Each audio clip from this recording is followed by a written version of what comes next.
अस्सलामु अलैकुम वरहमतुल्लाहि वबरकातुहू। महतरम दोस्तों, बहुत सारे आप लोगों के सवालात मौजूद हैं।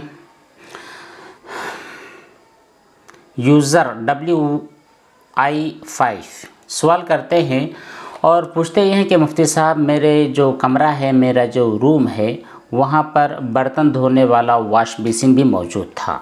मैं वहाँ पर नापाक कपड़े धोता था और छींटों का बहुत ज़्यादा ध्यान नहीं दिया करता था और वहाँ पर किचन का काम भी होता था। अब मैं नए घर के अंदर शिफ्ट हो गया हूँ, लेकिन मुझे बहुत ज़्यादा परेशानी हो रही है कि कहीं ये लगता है कि वो जो चूल्हा नापाक हो गया है, क्योंकि वहाँ पर एक ही कपड़े से किचन और जो चूल्हा होता है उन तमाम चीज़ों को साफ़ किया जाता है। देखिए भाई, आप जो भी हैं, आप ये जिस शक और वहम में पड़े हुए हैं, ये खामखा का वहम है, जिसकी कोई वैल्यू नहीं है, जिसकी कोई वक़ात नहीं है, जिसकी कोई अहमियत नहीं है। जब आप नए घर के अंदर शिफ्ट हो चुके हैं तो आप बिल्कुल पुरसुकून अंदाज में ज़िंदगी को बसर करें। इस तरह के ख़यालात, वहम और शुकोक व शुबहात को अपने दिल से रफू चक्कर कर दें।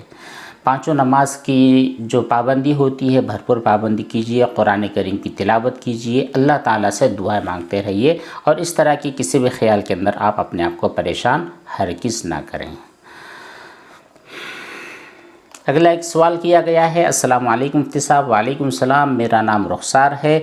जिस गाँव में मैं रहती हूँ वहाँ पर शिया हैं, तो क्या हम उस गांव में रहने की वजह से उनके घर खाना वगैरह खा पी सकते हैं या नहीं, और उनके घर जा सकते हैं या नहीं? प्लीज़ बतलाइए। मेरे मालिक मकान, मेरा घर छोड़ना पड़ेगा।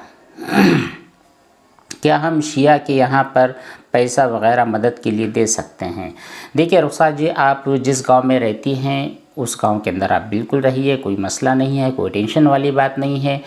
आप अपने यहाँ पर आसपास के जो लोग हैं, आपके हमसाए हैं जो शिया बिरादरी से ताल्लुक़ रखते हैं, तो आप हमदर्दी के तौर पर उन्हें खाना वगैरह दे सकते हैं, पैसा दे सकते हैं, इमदाद कर सकते हैं। और अगर उनके घर पर आपको कभी दावत दी गई है खाने वगैरह के लिए तो आप वहाँ जा भी सकती हैं, खा भी सकती हैं। लेकिन शर्त यही है कि आप जो भी खा रही हैं, जो आपको खिलाया जा रहा है, वो हलाल हो, हराम माल में से ना हो, हराम चीज़ से ना हो। इन तमाम बातों का, इन तमाम चीज़ों का ख्याल रखें और ज़्यादा से ज़्यादा आप दीन इस्लाम की तरवीज और इशाअत की फ़िक्र करें, उनकी जहन साजी करें, दीन की जो बातें हैं उनके सामने पेश करें। दावत व तबलीग की नीयत से आप वहाँ पर जाया करें, उनके ताउन और इमदाद भी किया करें।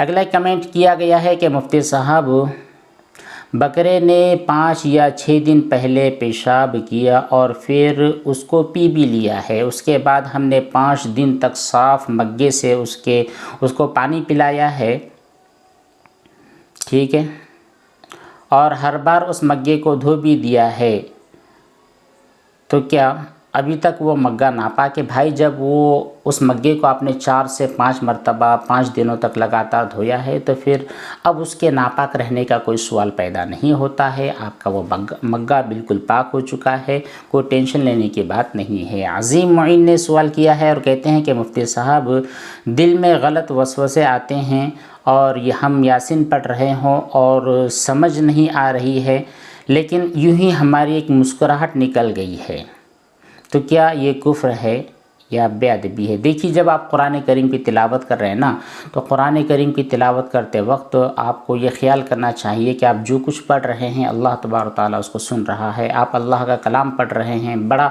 बावक़ार कलाम आप पढ़ रहे हैं, तो ऐसे वक्त में हंसी मजाक करना और यूँ ही दुनियावी ख़यालात अपने दिल के अंदर बसा लेना, ये सब अच्छी बातें नहीं हैं। खैर, जो बात आपके साथ पेश आई है उसकी वजह से कोई कुफ्र वगैरह नहीं हुआ है, लेकिन अदब के ख़िलाफ़ वाली बात है। फ्यूचर में आप इस बात की कोशिश करें कि जब भी कुरान करीम की तिलावत कर रहे हों तो बिल्कुल पाक साफ़ होकर, बावज़ू होकर, इत्र जो खुशबू आपके पास होती है अच्छी तरह कपड़े वगैरह पर लगाकर कुरान करीम की तिलावत करें। इस जो शुकोक व शुबहात है और जिस वजह से आप परेशान होती है, उन तमाम चीज़ों की तरफ बिल्कुल ध्यान ना दें। फैज़ साहब का सलाम है। वालेकुम सलाम। ये कहते हैं कि मुफ्ती साहब, अगर बाथरूम का जो फ्लोर है वो नापाक हो, मसलन बारिश में कीचड़ वाली चप्पल लेकर हम वहाँ पर गए हो और फिर ऐसे ही फ्लोर से हम गुसल खाने के अंदर भी गए हों, तो क्या वो ज़मीन पाक होगी या फिर नापाक समझी जाएगी? फैज़ भाई, अगर वो आपकी चप्पल नापाक थी मसलन मतलब क्या है कि उसके ऊपर नजासत लग गई, नापाकी लग गई, तब कहीं जाकर के उस चप्पल की वजह से वो जो आपका बाथरूम है, वो उसका जो फ्लोर है वो नापाक होगा। अगर आपकी चप्पल में कोई नजासत नहीं है, नापाकी नहीं है, सिर्फ बारिश का पानी लगा है, तो यहाँ पर अच्छी तरह समझ लें कि बारिश का जो मुतलक पानी होता है ये पानी पाक होता है, नापाक नहीं होता है। हाँ, अगर उस पानी के अंदर कोई नजासत इस तरह घुल मिल गई है कि वही नजासत आपकी चप्पल पर लगी है, तो फिर उसके धोने की और पाक करने की फ़िक्र आपको करनी चाहिए। वापस से एक साहब का सवाल है, वो कहते हैं कि मुफ्ती साहब, अगर मनी लगी हुई हो कपड़े को, मग्गे से हमने उसको धुल दिया है, हाथों को नहीं धोया है और मग्गे को भी नहीं धोया है, तो पहले मैं हाथ धोऊं या पहले मग्गा धोऊं? पहले आप उस चीज़ को धो जिसकी वजह से नजासत आगे ट्रांसफ़र ना हो, तो पहले आप अपने हाथों को धो लें। हाथों को धोने के बाद फिर इन्हीं हाथों से चुल्लू बनाकर मग्गे पर डाल दें, फिर मग्गे की नजासत ख़त्म हो गई है, आपके हाथ भी पाक हो चुके हैं। बिनते जाबिर सवाल करती है और कहती है कि मुफ्ती साहब, मैं ओसीडी की मरीज़ा हूँ। मुझे ये वहम होता रहता है कि मुझे नापाक छींटे लग गए हैं, इसलिए न किसी के घर जा सकती हूँ, न बाहर निकल सकती हूँ। मैं सोचते रहती हूँ कि नाली के जो छींटे हैं वो मुझको लग गए हैं या फिर लग जाएंगे। मुझे ये पता नहीं चलता है कि कितनी दूर से छींटे लगते हैं, कितनी दूर से वो छींटे आकर मेरे ऊपर पड़ते हैं। प्लीज़ रिप्ले लाजमी कीजिएगा। देखिए बिनते जाबिर, नजासत और नापाकी के बारे में शुकूक व शुबहात में इंसान को नहीं पढ़ना चाहिए, वैसे किसी भी मामले में नहीं पढ़ना चाहिए, लेकिन ख़ास तौर पर नजासत और पाकी के जो मसले होते हैं ये बिल्कुल यकीनी कैफियत वाली चीज़ें होनी चाहिए। बस सिर्फ शुकूक व शुबहात की वजह से कि शायद मैं यहाँ से गुज़र जाऊँ तो वहाँ की नजासत मेरे ऊपर रिफ्लेक्ट हो जाएगी, मेरे ऊपर गिर जाएगी, मेरे कपड़े मुलव्वस हो जाएंगे, मेरे पैर गंदे हो जाएंगे, इस तरह के सिर्फ वसवसों में आपको ज़िंदगी नहीं गुजारनी चाहिए। क्योंकि जब आप वसवसे के अंदर और शुकूक व शुबहात में पड़ जाते हैं तो ये एक चैन बन जाती है और आपको परेशान कर देती है। दूसरी चीज़ ये कि जब आपने कहा है कि आप सिर्फ़ इस खौफ की वजह से कि कहीं दूसरों की नजासत और नापाकी मेरे ऊपर ना आ जाए, आप घर से बाहर नहीं निकल रही है, अपने दोस्तों से मुलाकात करना नहीं हो रहा है, फैमिली के लोगों से मुलाकात करना नहीं हो रहा है, रिश्तेदारों से मुलाकात नहीं हो पा रही है, तो आप इस चीज़ को अभी के अभी छोड़ दें। मतलब ये है कि आज से आप इस काम को शुरू कर दें कि बाहर निकलिए, घर के बाहर निकलिए, अपने जो रिश्तेदार हैं वहाँ पर जाइए, उनसे मुलाकात कीजिए। तन्हाई पसंद न बनिए, वरना तन्हाई के इख्तियार कर लेने के बाद आपकी ये जो छोटी सी प्रॉब्लम है बहुत बड़ी हो जाएगी। आप बहुत ज़्यादा डिस्टर्ब हो जाओगे, डिप्रेशन के शिकार हो जाओगे। तो आप यहाँ से दिल के अंदर एक इस बात को अहद कर लीजिए कि आप जब तक कोई यकीनी बात आपके साथ पेश ना आएगी, उस वक्त तक आप किसी भी ख्याल, किसी भी वहम और किसी भी वसवसे के पीछे आप दौड़ोगी नहीं।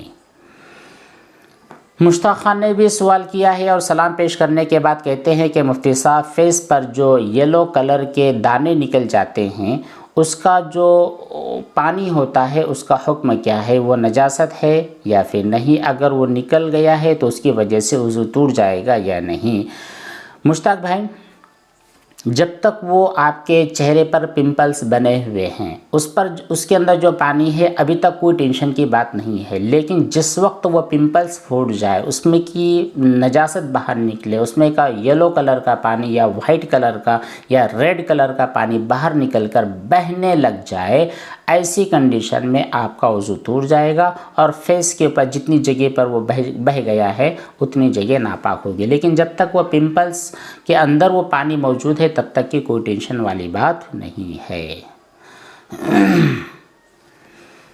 उमैमा अख्तर ने भी पूछा है, कहती है कि मुफ्ती साहब मेरे जो वालिद है वो बहुत नेक है, मुत्तकी है, परहेज़गार है, 5 वक्त की नमाज़ भी पढ़ते हैं, सदका ज़कात रोज़े का अहतमाम करते हैं। मैं जब हॉस्टल में रहती थी तो मुझको उन्होंने देखा कि हॉस्टल में चूँकि बहुत सारे लोग रहते हैं, मुसलमान, नॉन मुस्लिम वग़ैरह, और चूँकि बहुत सारे मजहबी त्यौहार भी हमारे हॉस्टल में किए जाते थे, तो उन्होंने मुझको बस ये कहा था कि बेटा अगर आपको कभी मौका मिले मतलब बुतों के सामने खड़ा होने का तो आप खड़े भी हो जाइए, और कभी मौका मिले उनके सामने सजदा करने का तो बात दिले न खास्ता, बस ये कि उन लोगों की बात रखने के लिए फ्यूचर में आपके झगड़े ना हो, फ्यूचर में आपकी उनके साथ कोई बहस व मुबाहिसा ना हो, आप तकलीफ़ में ना पड़ जाओ।